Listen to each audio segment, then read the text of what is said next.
श्री स्वामी समर्थ आपल्या भक्ताला नेहमी सांगतात की भिवू नका, पाठीशी तुमच्या आहे मी लेकरा.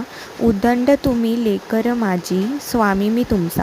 श्रीशैल्याच्या कर्दळी वनात भंग होऊनी समाधी माझी.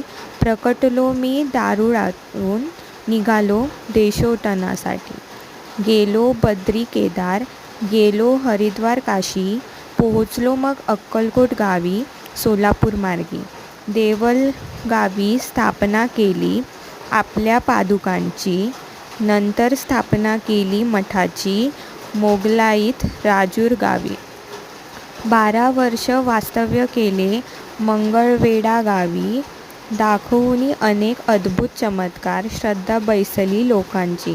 दूर केले पोटशूल आजार, कर्नाटकातील श्रीधराचे. तसेच जिवंत करून उंदीरास दर्शन दिले आपल्या शक्तीचे. दत्तजयंतीच्या दिवशी करुणी अन्नवृद्धी, तृप्त केले सर्व लोकांना लीला दाखवून आपली. 30 एप्रिल रोजी वटवृक्षाच्या खाली करुणी आपुली देह विसर्जन, दुःखी केले भक्तासी.